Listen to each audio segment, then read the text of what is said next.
What happens when the queen of a rapidly aging alien race, who only lives for 9 months, falls in love with a warrior who can live for thousands of years, hailing from a race that's seen as gods by the rest of the galaxy? You get Oliver, who's already one of the most tragically complex characters in Invincible. While a lot of fans are mad at Oliver for taking out our favorite pair of twins and lying through his teeth about being on the same page as Mark and Debbie, I can't help but feel for the boy. Not because I agree with his worldview, but because I understand how he got to this point, which is what I want to unpack with this video, putting everything Oliver has endured into perspective so that we can all give him some grace moving forward. This is the complex morality of Oliver Grayson. And before we get into it, if you end up enjoying this video, I would deeply appreciate it if you gave it a like and subscribe to the channel with notifications on so you never miss an Invincible upload. The first thing that molded Oliver's morality is the circumstances he was born into. Circumstances that almost set him up for failure. Ultimately, Oliver just wants to be the best protector he can be for his family and his planet. A motivation that was informed by an absurd amount of trauma that he endured within his first year of life. Don't forget, he's half Thraxan. That affects him in more ways than just having purple skin or an early puberty. Thraxans have an insanely good memory. Just because he was an infant doesn't mean that he didn't retain all that mayhem. The Viltrumites attacking Thraxa. Debbie having her arm broken by Angstrom and being thrown onto the brink of death? Odds are he remembers all of this, and it really stuck with him. Not to mention his father was constantly celebrated for becoming Thraxa's savior. Prior to his arrival, they were practically defenseless. And it's not like things are that much better on Earth, where superheroes have their asses handed to them on a regular basis. Oliver's entire first year of life was pretty much hammering in the idea that no matter where he is, civilization will need a protector, one that can hurt the bad guys before they hurt anyone else. And he knows that being half Viltrumite makes him a very valuable player in the game of life. I'd also wager he harbors a fair amount of guilt for witnessing all those terrible things without any way to intervene. That's not to say that when it was all going down, his little baby brain was desperately wishing he could decapitate those Viltrumite jerks. Just that he did remember it, and now that he's more developed, he probably wonders how different things could have been if he was capable of hopping into the ring when his loved ones were in danger. And that's what really is driving his desire to dive into the superhero world. It goes so much deeper than just, I want to be cool like my big bro and dad. Like, let's really put ourselves in his shoes. You're someone who ages fast as hell. You know you're capable of being a one-man army, and because your brother and your dad were outnumbered, countless people died, and now you have no idea if your dad is dead or alive. Just that he was taken for execution, so it's not looking too hot. How could you think about all of that and not want to blame yourself? Wishing you could have aged faster and changed the tides, allowing your mother to spend her last few months alive with her husband. Obviously, those are pretty irrational feelings, which is why he wants to channel them into superhero work. I don't think he even necessarily understands that, as he is still a kid, but subconsciously, I fully believe this is how he operates. Of course, Mark and Debbie don't want him to rush into the battlefield and risk losing his life to protect theirs, or cause needless destruction. They want him to take some time and train, keep the training wheels on until he's in control of his powers and has had some valuable life lessons imparted onto him. And you know, just have some time to live as a normal kid. While I agree with that perspective, as I assume most people would, it does neglect a very significant aspect of Oliver's heritage, one that heavily factors into his worldview, whether if we like it or not. Being half Thraxan makes him age rapidly. He's forced to grow up super fast. He can't waste any time training or taking things slow, because he's going to be a grown-up before he knows it. He may age slower than the typical Thraxan, but he still ages much faster than a human being or Viltrumite. Since he's literally rushing into adulthood, he feels as if he doesn't have time to fully absorb valuable life lessons. He just wants to spring into action before any more innocent lives can be taken. He thinks there's no point in having the training wheels on when he's already immensely powerful. That should be all he needs to be a great hero, right? But in skipping all of these life lessons and the nuances that come with protecting humanity, Oliver ends up overlooking the importance of empathy and inadvertently feeds into the conflict between Mark and Cecil. From Oliver's perspective, the Viltrumites and Angstrom just showed up out of nowhere and started hurting the people he cared about. He doesn't know that if the Viltrumites don't comply with the orders that they were given, they'll he'll end up just like his dad. He doesn't know about Angstrom's own horrific backstory, or how the minds of variants who witnessed Mark and Nolan destroy the world 1,000 times over are now all melded together. Something that would drive anyone insane. Also, not trying to really defend the Viltrumites here, they clearly enjoy what they do, but even if they did oppose their mission, we know that their hand would be forced. And that's what Oliver is missing. This lack of information about his adversaries, coupled with intense childhood trauma, causes Oliver to treat all the bad guys as mere obstacles that can be wiped away instead of just people.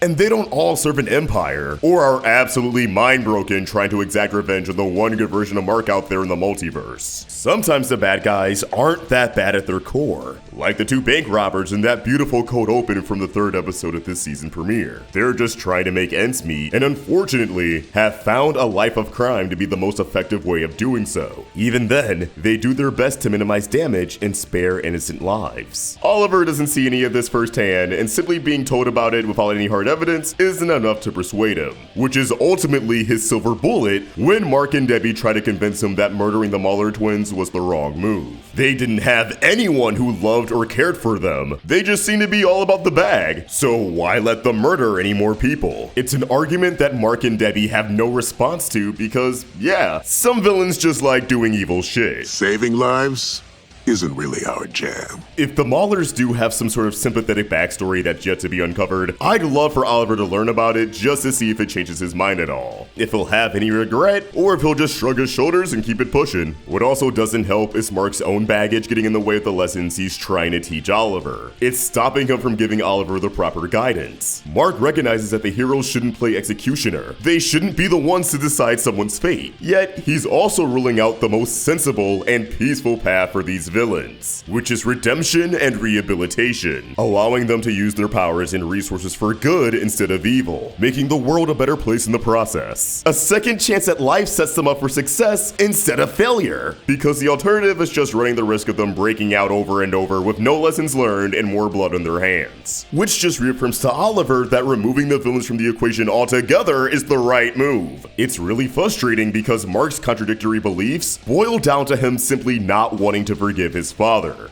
Oliver's hero. He doesn't want to kill anyone because he doesn't want to be like his dad, and he doesn't want any of the villains to reform because that supports the part of himself that does want his dad back in the picture in spite of what happened in Chicago or to the Guardians of the Globe. Accepting redemption means confronting all these conflicting emotions and, in his mind, letting his dad off the hook, none of which he's ready to do. Not to mention, he doesn't want to believe that his dad's worldview was right. Speaking of Nolan, this is another area where I really feel for Oliver because his dad that he idolizes is viewed as a traitor and mass murderer on one planet and a savior and potential martyr on another. That's gotta screw with your head, especially when you only hear about the former but actually witness the latter. It makes it that much harder for him to believe that his dad was in the wrong. Interesting enough, I saw that the show removed the last line of dialogue in this conversation between Mark and Oliver, where after Oliver asked Mark if he thought that maybe Dad was correct in his beliefs about life, instead of saying nothing like in the show, Mark admits that sometimes he does agree. I do think Mark's silence still leaves enough ambiguity to get the point across, but in the context of the actual conversation, that lack of an answer is only going to enable Oliver to do what kids do best and keep secrets. Because as far as he's concerned, there's no real convincing argument as to why he shouldn't kill. He just knows he'll get in trouble if he's caught red-handed, which is why he was so quick to claim that what happened with the Maulers were an accident after hitting the both of them with some Mortal Kombat finishers. Hey, if he wants to be like his dad though, I guess he's trying to make it into the next DLC. I feel like Oliver would be more forgiving to villains if he took into account how his dad wouldn't have become the true hero that he was on Thraxa if he died out in space. He would have just been another bad guy on the chopping block, according to Oliver's own moral code. If Oliver doesn't spare the bad guys and denies them a chance to reform, then he's minimizing the chance for there to be more heroes like his father in the world. I mean, for Nolan, I'm using the term hero very loosely. On that note,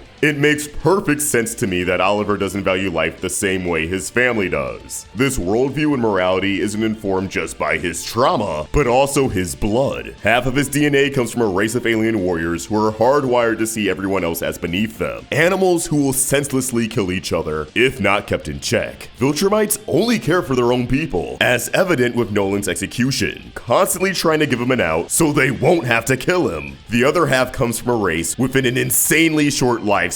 Even if the Viltrumites never attacked, the community who helped raise him were always going to be 6 feet under before he could speak his first words. So instead of finding each and every moment of life to be precious and worth savoring, Oliver pretty much feels the exact opposite, that most life dies out way too quickly to have value in his eyes. Though this is a point of view that can be changed. I see life now on a longer scale than most Thraxans.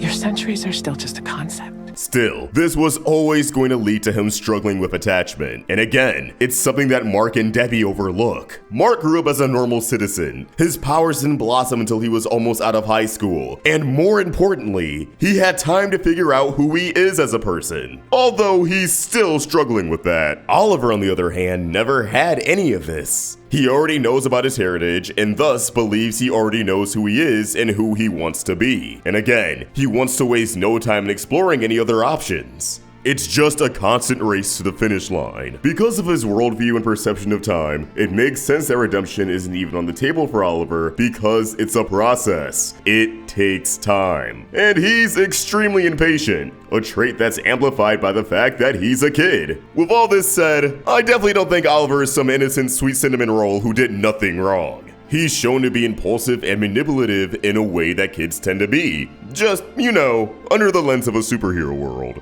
If you don't think you wouldn't fly in the house against your mom's wishes, you're lying. Or just a really good egg. But the death of the Mauler shows why that childlike behavior can get dangerous fast. And with how he ages, he may grow up thinking murder is truly the answer to every conflict, unless Mark draws a clear line in the sand and provides a bulletproof explanation as to why that's not the case. Or Oliver has to get himself in deep enough shit to where he finally realizes that maybe violence can't resolve everything. Him being a kid doesn't excuse murder when your opponent literally surrendered, but like Oliver, you could also argue that the Mauler twins were a lost cause. I don't believe Oliver is a lost cause. I just think Mark and Debbie can't raise them on their own. Realistically, Mark needs to reconcile with Cecil, someone who seemed to anticipate something like the Maulers happening and approached Oliver calmly. Oliver needs a family and solid support system, which is what Mark and Debbie provides, but he also needs the kind of structure and resources that Cecil provides to be a competent superhero. Trying one without the other is just going to yield in disaster. The complex morality of Oliver Grayson is already one of my favorite aspects of Invincible Season 3, and I really can't wait to see what they do with his character moving forward. While a part of me does feel as if things are moving fast,